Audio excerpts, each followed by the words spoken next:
I still remember those mysterious whispers, those covert smiles he thought I was oblivious to. His sudden and secret so-called cabin trips with the boys were more frequent and enigmatic. For a long time, trust was a bridge we both built, and I never thought he would be the one to burn it. The day I decided to surprise him, the shock was mine to embrace, and the scene before me was anything but anticipated. In this narration, I share a transformative journey from being a deceived spouse to discovering strength and resilience I never knew resided within me. This story is not just a tale of betrayal and revenge, but it's about metamorphosis, redemption, learning to love oneself, and finding strength in the darkest of times. But remember, it's not just a tale of revenge. It's a story that transcends beyond the usual norms, breaking the stereotypes of vengeance and reaching a state of liberation, acceptance, and empowerment. My name is Camilla, and this is my story. So there I was, casually sipping my morning coffee, browsing through old photos of us, hubby and me, laughing, kissing, being the embodiment of a picture-perfect marriage. It had been 5 blissful years, but something was off lately. Every few weekends, my husband would gather his bags and vanish into the wilderness with his gang of friends, or the boys, as he affectionately called them, leaving me to wonder what mysterious adventures they were off to. His tales of these secretive escapades were riddled with inconsistencies. He'd say they were fishing, but there would be no pictures of fish. He'd say they were camping, but there'd be no photos of tents. Must be a guy thing, I would say to myself, pushing aside the nagging doubt and the nagging feeling that something was amiss. Curiosity is a potent brew, and eventually, I caved. I decided to surprise him on one of his secret cabin trips. My heart raced with anticipation as I drove through winding roads, surrounded by dense, whispering trees, to the secluded cabin where they supposedly hung out. I hope he's happy to see me, I muttered to myself, my hands clammy on the wheel. As I reached, the sight before me made my heart sink into my stomach. There was my husband, but there were no boys. Instead, there she was, a woman, her laughter harmonizing with his in a symphony of betrayal. Rage bubbled inside me as I watched them, unseen. But rather than confront them, an idea hatched inside my head. A spectacular, dramatic, grandiose display of revenge, seasoned with a sprinkle of public humiliation. I started my meticulous plan by gathering evidence. I clicked photographs, collected voice recordings, snippets of their stolen moments together. Each piece of evidence was a sharp sting, a reminder of the facade of my marriage. I kept telling myself, focus, this is for the grand revelation. This will be worth it. With all the evidence I needed, it was time to set the stage. I decided to throw a grand party, a soiree to celebrate love and commitment. My invitations were extended to all our friends, family, and acquaintances, and there was a peculiar emphasis on the boys to make sure they attend. My heart pounded as I prepared, knowing that the mask of perfection would soon be shattered. To my delight, the party was buzzing. The air was saturated with laughter and chatter, everyone blissfully ignorant of the drama that was about to unfold. My husband, basking in the love and attention showered upon him, was completely oblivious to the storm brewing around him. With every passing second, my heart raced, but I kept my composure. I smiled. I laughed. I played the gracious host, waiting for the perfect moment to drop my bombshell. And then it arrived, the moment when everyone was gathered, their attention fixated on us, as we were about to make a toast. I raised my glass high, my voice steady, to love, and to the beautiful secrets it holds. With a smirk, I started the projection. The room fell into stunned silence as images flashed across the screen, the laughter and whispers of stolen moments echoing around the room. The air was charged with shock, betrayal, and whispered accusations.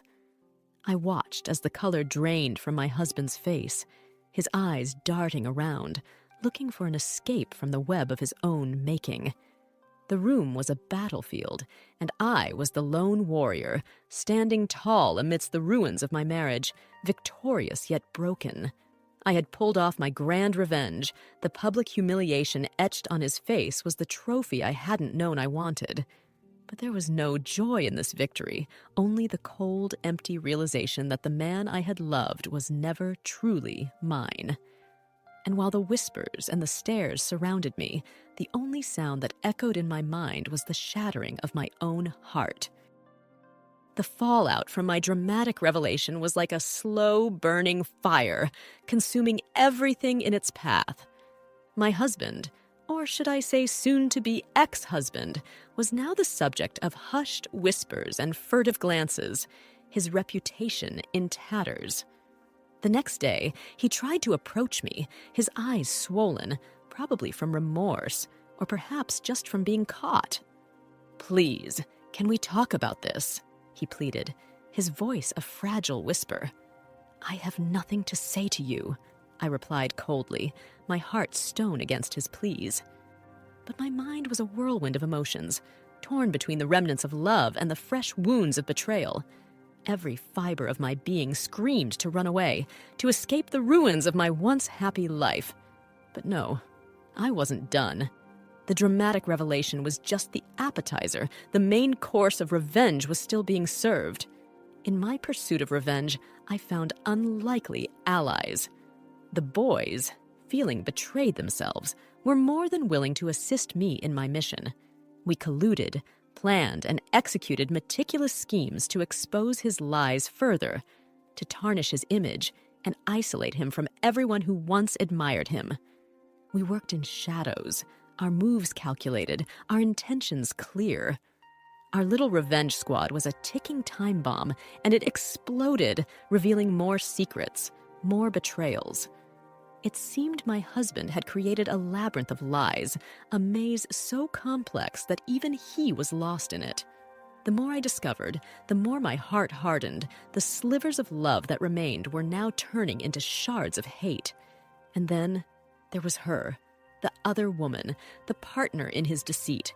My anger towards her was a raging inferno, but I also saw her as a pawn in his twisted game, another victim of his lies. I approached her, my intentions unclear even to myself. Was it to confront her, to understand her, or to simply see the face of the woman who had stolen my husband's heart? Her eyes met mine, a flicker of guilt passing through them before being replaced by defiance. "What do you want?" she asked, her voice laced with a mixture of fear and defiance. "I want to know why," was all I could muster, my voice a mere whisper, the pain and anger battling within me. She, too, had been a puppet in his game, unaware of his marital status, fed lies coated in sweet words. It became clear that in his quest for thrill and adventure, he had played us both, leaving a trail of broken hearts in his wake. The revelation sparked a strange camaraderie between us, two broken souls united by betrayal. We exchanged stories, tears, and mutual regrets, the pain forging an unspoken bond between us. It was a connection neither of us had sought, but there we were, confiding, understanding, healing. As I listened to her, my rage simmered into a cold, calculated resolve. This was not just my battle anymore. It was our battle, a war against deceit and betrayal. We became partners in revenge, planning the final act of this drama, the grand finale where he would be stripped of his masks, his true face revealed to the world. As the day of reckoning approached, my newfound ally and I met in secret, refining our plan and sharing our vulnerabilities. Our bond was strange, but it was real, forged in the fires of betrayal. We were two wounded warriors, fighting a common enemy, our pain our strongest weapon. Finally, the day arrived. The stage was set, and all the actors were in their places. The air was thick with tension, charged with anticipation. I felt a kaleidoscope of emotions as I prepared to face him, my stomach in knots, my heart racing. This is it, the moment of truth, I said to myself, steadying my breath, preparing for the storm ahead. We had planned a public confrontation, a spectacular showdown where all his lies would be laid bare, his charade exposed. We had invited friends, family, colleagues, anyone who had known him, respected him. It was to be a court of public opinion, a platform where his true self would be revealed. He walked in, unsuspecting, his usual charm in place, his smile radiating confidence. He had no idea that his fortress of lies was about to crumble, his empire of deceit about to fall. My heart hammered in my chest as he approached, his eyes searching mine, a flicker of curiosity in them. "What is all this?" he asked, the innocence in his voice almost convincing. And then the storm broke, a torrent of accusations, revelations, and confessions pouring down on him. His face changed, the mask slipping, revealing the man behind it, the real him. The room was a battlefield, his defenders fighting a losing battle, the truth slicing through their defenses, exposing the rot within. His eyes darted around, looking for an escape, a way out of this nightmare. But there was none. The walls were closing in, his past catching up to him. The air was electric, the tension palpable, the silence broken only by the whispers of shock and disbelief. It was a spectacle, a display of his true self, each layer peeled back, revealing the man he really was.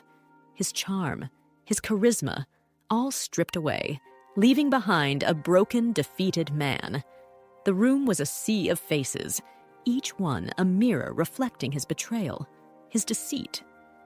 I watched him, my heart a mix of satisfaction and sorrow, the final act playing out before my eyes. I had dreamed of this moment, longed for it, the sweet taste of revenge on my lips. But as I saw him there, broken, lost, a part of me mourned the man I had loved, the man I had thought he was. He tried to speak, to defend himself, to explain, but his words were empty, his voice a hollow echo. The truth was out, the mask shattered, and all that remained was the man, the real man, exposed and vulnerable. His eyes met mine, a plea in them, a silent request for forgiveness, understanding. But it was too late. The damage was done, and all that remained was the ruins of a life, a love, destroyed by his own hands.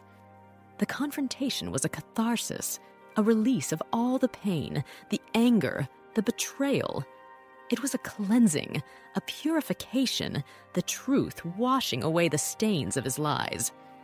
And as the dust settled, as the echoes of the confrontation faded, I felt a sense of peace, a calmness I hadn't felt in a long time. As I walked away from the ruins of my past, a sense of freedom enveloped me, a lightness in my step. I had fought the battle, won the war, and now the future was mine to shape, to mold. The pain was still there, the scars still fresh, but I was healing, growing, evolving. I looked back one last time at the man I had loved, the man I had lost. He was a shadow, a ghost of his former self, his world crumbled, his life in shambles. It was a painful sight, a reminder of what could have been, what should have been. But it was also a symbol of my strength, my resilience, my ability to rise from the ashes, to rebuild, to renew. And with a final glance, a final goodbye, I turned away, leaving the past behind, stepping into the future, a future of possibilities, of hope, of new beginnings. The aftermath of the confrontation was a maelstrom of emotions, a tempest of pain and relief, regret and vindication. It felt like a weight had been lifted off my shoulders, but the echo of betrayal still reverberated in the back of my mind. "You've done it. You've exposed him," I said to myself, trying to grasp the enormity of what had just transpired. He was now the talk of the town, whispers of his deceitful exploits permeating through every social circle. His name was synonymous with betrayal, his image tarnished beyond repair. It was the bitter fruit of his deception, a consequence of his actions, and it tasted oh so sweet to my revenge-fueled heart. Our shared acquaintances were divided, some siding with him, ensnared in his web of charming lies, while others extended their sympathy to me, their eyes newly opened to his true colors. It was a war of opinions, a battlefield of conflicting loyalties, and I was at its center, a symbol of his deceit and downfall. The other woman, once my opponent, now my ally, also began her journey of healing. Our bond, though born of pain and betrayal, had become a beacon of support and understanding, a shared experience that only we could truly comprehend. We were the wounded survivors of his emotional onslaught, and together we started to rebuild our broken selves. During this turbulent time, my newfound strength became my guiding light, my compass through the storm. I immersed myself in activities that brought me joy, surrounded myself with people who loved and supported me. This is your time, your moment to rediscover yourself, I constantly reminded myself. Every day was a battle, a struggle to move past the pain, to let go of the bitterness. There were moments of weakness, moments where the shadows of the past threatened to engulf me, but I fought back, clung to the light, to the hope of a better tomorrow. The path was rocky, the journey long, but I persevered, my resolve unbroken. I indulged in self-care, explored new hobbies, met new people, opened my heart to new experiences. I learned to love myself, to value my worth, to see beyond the scars, beyond the pain. It was a journey of self-discovery, of growth, of transformation. I was a phoenix, rising from the ashes, reborn in the fire of my trials. However, the shadow of him lingered, a ghost haunting my steps, his memory a constant reminder of the pain, the betrayal. But with each passing day, the shadow grew fainter, the pain less sharp, the memories less vivid. I was healing, slowly, gradually, the wounds closing, the scars fading. In my journey of rebirth, I also learned the power of forgiveness, the strength in letting go. I realized that harboring the bitterness, the anger, was only poisoning my soul, chaining me to the past, to him. To truly be free, to truly move on, you must forgive, a wise friend advised me. It was not easy to release the anger, to let go of the resentment. It was a battle, a struggle within myself, but I fought it. I conquered it. I learned to forgive, not for him, but for me, to free myself from the chains of the past, to cleanse my soul from the toxins of bitterness. It was a release, a liberation, a breath of fresh air. Forgiving him was my final act of revenge, my ultimate victory. It was my way of taking back my power, my control, my life. It was my declaration of independence, my proclamation of freedom. I was no longer his victim, no longer his prisoner. I was free, free to live, to love, to be me. In this newfound freedom, in this rebirth, I found my true self, my authentic self. I learned to embrace my flaws, to celebrate my uniqueness, to love myself unconditionally. I discovered my worth, my value, my essence. I was me, unapologetically, proudly, freely. And as I walked this path of self-discovery, of healing, of growth, I realized that this journey, this experience, had shaped me, molded me into the person I was meant to be. It was a painful lesson, a harsh reality, but it was my truth, my story. And I owned it, embraced it, learned from it. In this climactic juncture of my life, where forgiveness had paved the road to my emancipation from pain, and I was evolving every day, I also had a revelation. What if my true revenge is not just unearthing his deceitful endeavors, but also blooming in the ruins he left me in? I thought. a newfound purpose illuminating my path. I decided to convert my sufferings, my experiences, into stepping stones to help others going through the same agony. It was time to turn the tables, time to metamorphose my pain into power, my sufferings into solace for others. My journey found a voice in the form of a support group where broken hearts met to share, to heal, and to find strength in unity. It was a sanctuary of broken souls, a haven where wounded hearts found solace, understanding, and hope. Every story shared was a testament to the resilience of the human spirit, a reminder that we were not alone in our pain. Here, amidst tears and laughter, pain and hope, I saw the transformative power of shared experiences, of mutual support, of unconditional love. It was a magical experience, a healing journey, a rediscovery of self-worth, and I was humbled to be a part of it. Every session was a step closer to healing, a move towards self-discovery, a journey towards self-love. It was an emotional roller coaster, a symphony of pain and hope, sorrow and joy, and it was beautiful. I was witnessing the metamorphosis of broken spirits, the rebirth of lost souls, the rediscovery of buried self-love. However, my journey was not without its challenges, its setbacks. There were moments of weakness, of doubt, of despair. There were times when the shadows of the past threatened to engulf me, to pull me back into the abyss of pain. But I fought, I persevered, I overcame. Every challenge faced was a victory won. Every setback overcome was a step forward. I am not defined by my past, by his betrayal. I am defined by my strength, by my resilience, by my ability to rise above the pain, I reminded myself during those trying times. It was my mantra, my shield against the shadows, my beacon in the darkness.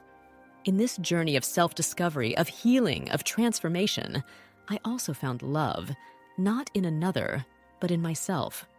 I learned to appreciate my worth, to celebrate my uniqueness, to embrace my flaws. I discovered the beauty in self-love, the power in self-acceptance, the freedom in self-expression. I was not searching for someone to complete me, to fix me, to save me. I was complete, whole, beautiful in my imperfection. I was my savior, my hero, my love. I was enough. In the end, my revenge was not just exposing his deceit, not just surviving his betrayal, but thriving despite it. It was about transforming my pain into power, my suffering into strength, my tears into pearls of wisdom. It was about rising from the ashes, soaring above the pain, embracing my true self. And there he was, shackled by the chains of his deceit, imprisoned in the web of his lies, a prisoner of his own making. He had lost everything, his reputation, his friends, his love, while I had gained everything, my self-worth, my strength, my freedom. My true revenge was my transformation, my evolution, my liberation. It was the realization of my worth, the acceptance of my flaws, the celebration of my uniqueness. It was my journey from victim to survivor, from survivor to warrior, from warrior to victor. In conclusion, revenge is not about causing pain. It's about reclaiming your power. It's not about dwelling in the past. It's about building your future. It's not about him. It's about you. All right, everyone's presentations are done.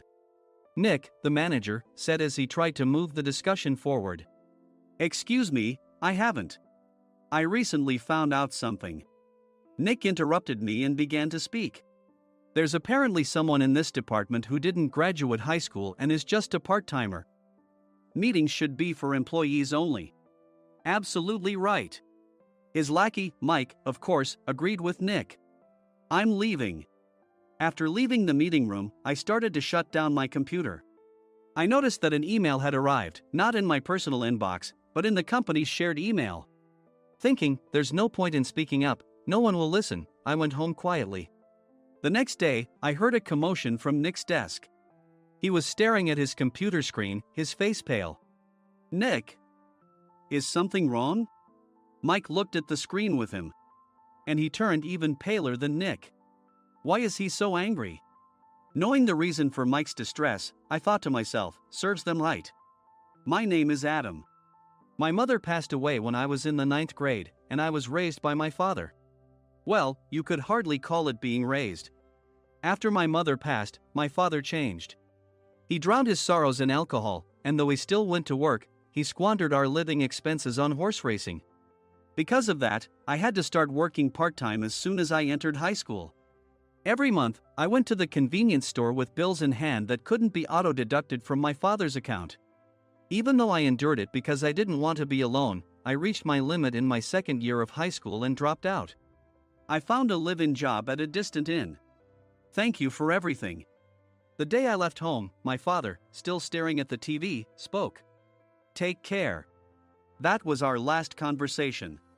Back then, 18 wasn't the age of majority, so I needed my father's permission to work, and I couldn't hide my place of employment. Yet, my father never visited me even once. I kept working just to survive, and before I knew it, I was 42. Years of hard work paid off, and I was transferred to the headquarters. I was thrilled to be recognized by the company, as I thought I'd be working in the field until retirement due to my lack of formal education. Listen up. Our work can change the future of our employees. Don't drag us down. On my first day after the transfer, Nick, dressed in an expensive suit, spoke sternly. There was a reason for this. Our inn was located in a prominent tourist destination, known so well that everyone in the state could sing its commercial jingle. At its peak, we had 5 locations within the state. But that was long ago.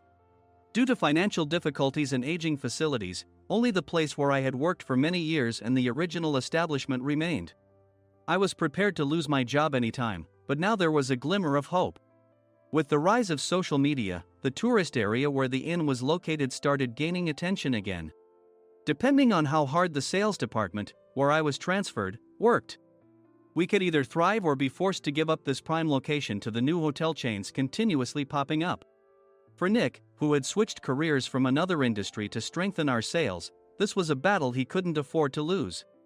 I understood why he had to be strict. I will do my best. Nick sneered at my enthusiastic declaration. Did you not hear what I said? I'm sorry. I thought I was listening carefully. Out of habit from years of customer service, I apologized reflexively, though I had no idea what had offended him. Someone was watching me with a smirk. In this department, there are those who are expected to excel and those who have been shoved here because they have nowhere else to go. You are the latter. It was Mike, the section chief. He's 7 years younger, at 35. But he was called to headquarters much earlier than I was and had been moving around within the headquarters ever since. I'm not jealous, but I can't accept that he's my boss. Graduating from a prestigious university, he has an unusually high pride and caused many problems as a newbie, making things very difficult for me when I was the front desk leader. When I found out Mike was transferred to the sales department a month before me, I was disheartened. Mike is right. With just a middle school diploma, there's not much you can do. Don't even think about achieving results. As if I didn't exist, Nick remarked, I'm thirsty. Mike eagerly ran to the coffee maker. It seems Mike is Nick's lackey. I regretted being happy about my transfer to headquarters, wishing I had stayed on site forever. Send a direct mail to every company on this list by the end of the day. Nick only assigned me tasks that even a new graduate could handle. What? There are over 1,000 companies. You want me to send to all of them by today? Yes, if you and your fellow misfits split the work, even those with nowhere else to go should finish by today. I glanced at the employees typing away expressionlessly. They were worn out from customer service, only thinking about leaving on time, or were women reassigned after having children, with zero motivation for work. Even Sam, a new graduate from the same university as Mike, who was supposed to be among the expected achievers, had no enthusiasm for the job, having joined the company wanting to do customer service. I don't care what they say, I plan to quit anytime, he said. Only Nick and Mike were highly motivated, making all the decisions between the two of them. I originally only wanted to work at the inn to survive and had no particular attachment to this job. I swallowed my words, thinking I had no right to reprimand them. About a month after the transfer, Nick told us with a frustrated look. To commemorate the 50th anniversary, we've decided to create a plan exclusive for one group per day. Originally, Mike and I were supposed to come up with it, but our president, Mr. Thompson, insists on hearing everyone's opinions. So, you all get a chance. As Nick explained, Mike began handing out prints. Make sure not to embarrass Nick. If your ideas are half-baked, you'll have to redo them. It seemed that they had printed his handwritten notes by Mr. Thompson, which included several questions and a section for free responses. It made sense why Nick had to seek our input, given that all responses had to be submitted to Mr. Thompson. We were given a week to think about it, and a meeting was scheduled to compile our ideas. My plan is to let guests enjoy both the old and modern America. Nick began the presentations. Guests would watch a master confectioner at a nearby traditional sweet shop make sweets in front of them. The welcome drink would be premium tea in a bottle. Nick's plan was certainly attractive. After his presentation, Nick called on us to present in the order we were seated. Just as I stood up for my turn. All right, everyone's presentations are done. Excuse me, I haven't. I recently found out something.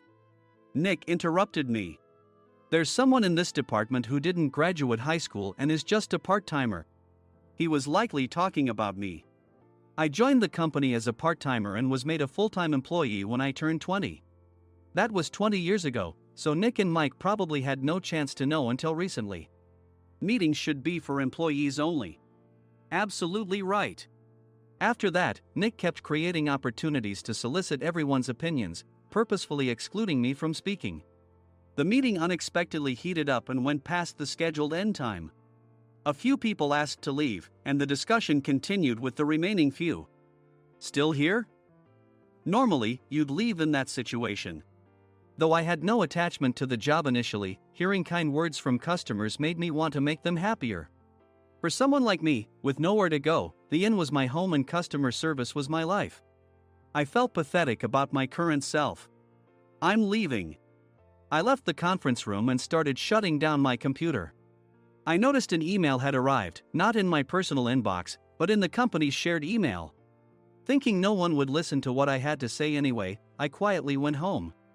The next day, while preparing the DM as instructed, I heard a commotion from Nick's desk. In his haste to stand up, he hit his knee on the desk. He stared at his computer screen, his face pale. Nick! What's wrong? Mike, thinking he should be the first to rush over, approached Nick while still wearing his coat. He peered at the screen with Nick. And he turned even paler than Nick. Why is he so angry? Who is responsible for this company? Nick, more irritated than ever, asked, and Mike answered without checking. Probably Sam. Sam wasn't there because he was attending a morning training session for new hires. Nick gave up on getting angry and returned his gaze to the screen. They were looking at an email that arrived right after the end of the working day yesterday. Apparently, no one, including me, had checked it before leaving.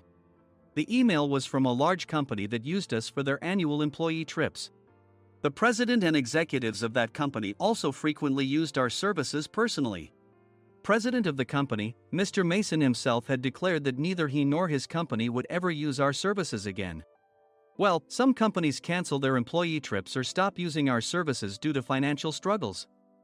Let's just move on. Mike kept wiping the sweat from his forehead with a handkerchief. Knowing why Mike was so agitated, I quietly watched their interaction. Do you know how much revenue we get from that company? We can find other guests to fill the rooms, but we'll lose the banquet costs, gift shop revenue, rental car fees, and more. Moreover, the gifts were supposed to be prepared by the traditional confectionery shop involved in Nick's proposed plan. If it's known that we incurred such a huge loss at this critical time, Nick's position in the company would be jeopardized. Nick took a deep breath, seemingly trying to calm himself. All right, Mike. Go to New York right now and apologize to Mr. Mason. What? You're coming with me, right? I have urgent work to do. I trust you, which is why I'm entrusting this to you. Please. Mike, believing Nick's sincerity, agreed with a determined look on his face, saying, yes. That's Nick for you.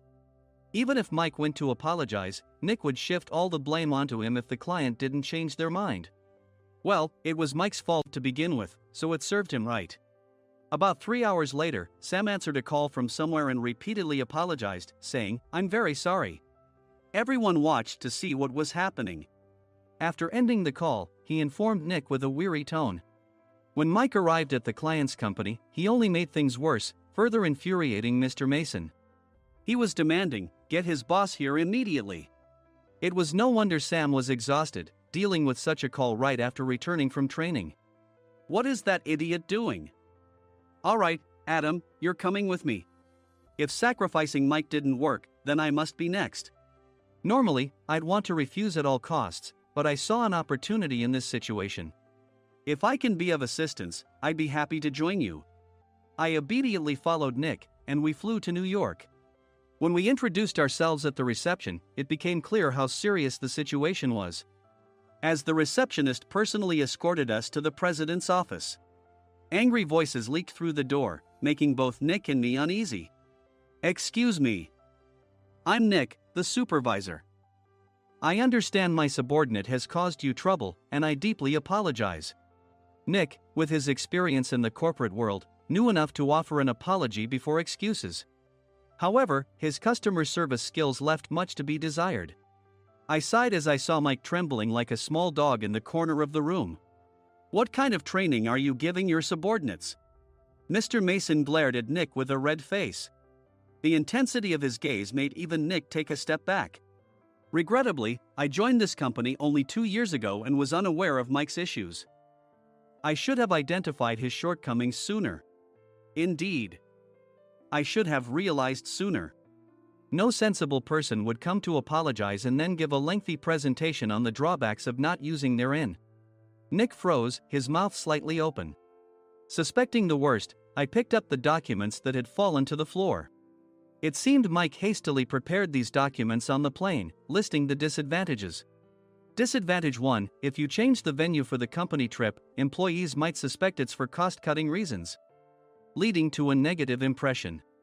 Reading it aloud half-jokingly, Nick snatched the papers from my hand and checked the contents with a furious expression. Among the stack of documents was a receipt from a nearby convenience store's copy machine. I felt a pang of dread, hoping he hadn't shown the receipt as well. What do you think he said when I asked what kind of nerve he had to do this? I'm very sorry." Faced with the dire situation, Nick must have thought there was nothing left to do but apologize. In a voice smaller than I'd ever heard from him, he uttered words of apology.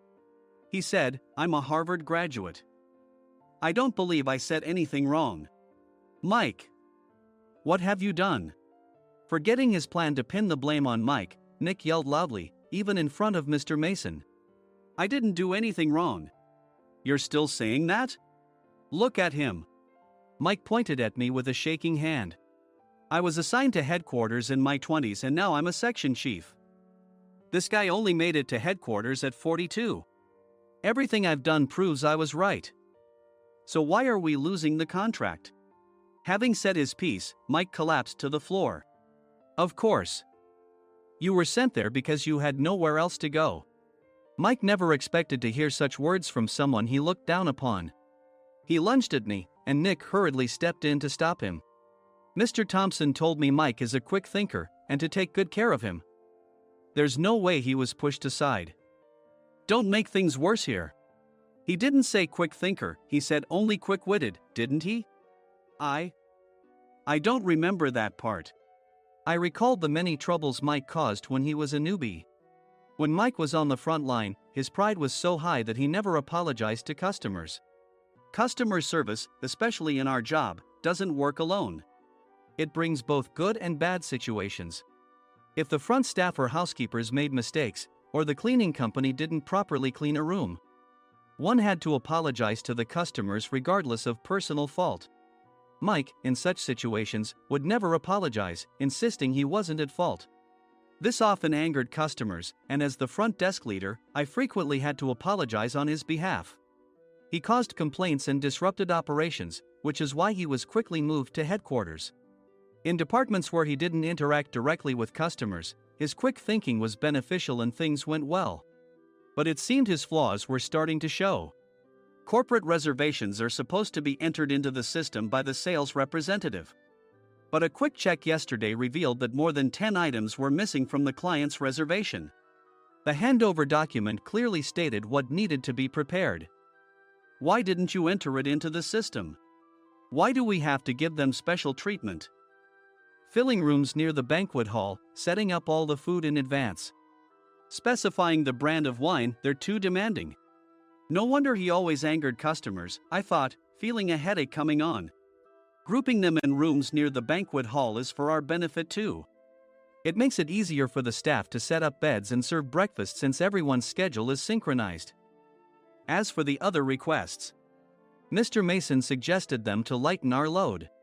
I didn't know that. Nick finally seemed to realize that Mike was the one who had angered the client. What did you say to them? I just told them we wouldn't give them special treatment anymore. We shouldn't waste effort on things that don't bring in money. I was utterly exasperated at his lack of understanding of customer service. Of course, we shouldn't comply with unreasonable demands. But carrying over successful practices from past stays makes customers feel remembered and enhances their experience. Good memories encourage repeat visits. That's part of our job. I looked down at Mike, who was sitting on the floor. In our job, nothing is a waste. Mr. Thompson likely moved you to the sales department, hoping you'd finally understand this. How do you think he feels now that you've failed to meet his expectations? Mike, tears in his eyes, fled the president's office. I was amazed he still hadn't apologized. You have it tough, Adam. It's okay, we're all employees of the same company.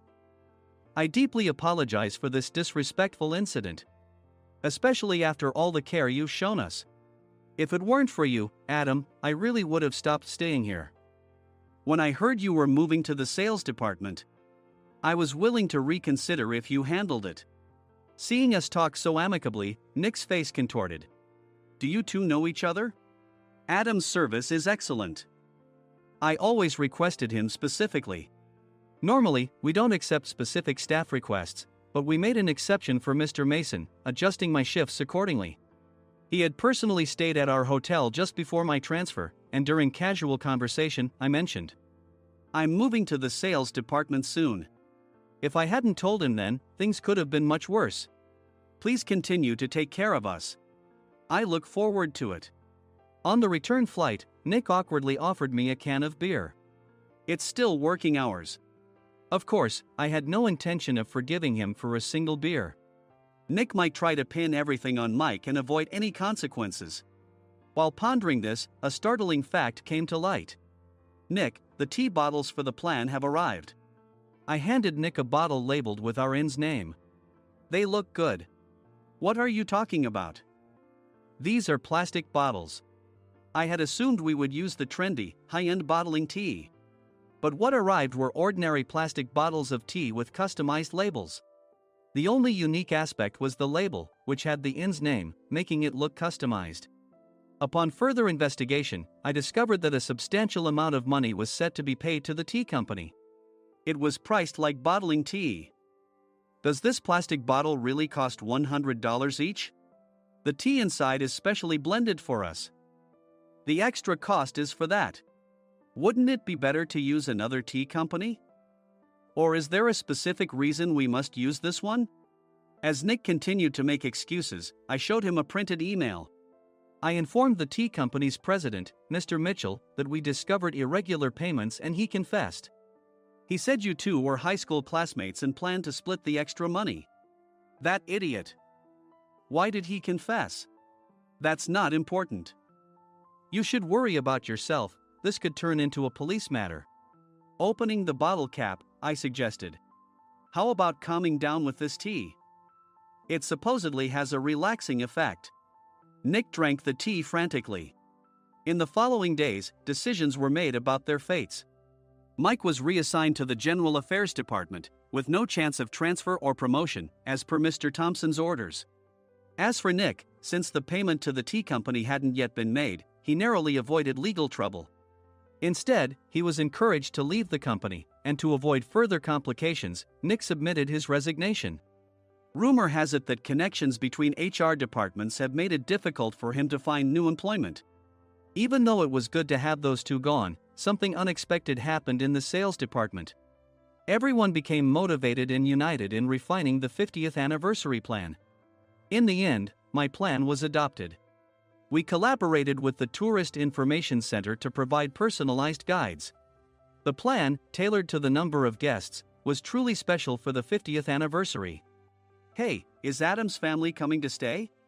I immediately booked that special plan for my family.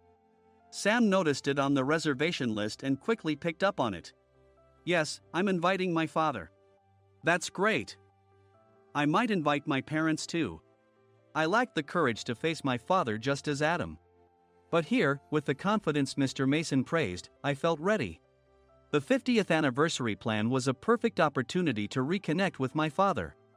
I hoped to bring back the days when we could laugh together as we once did.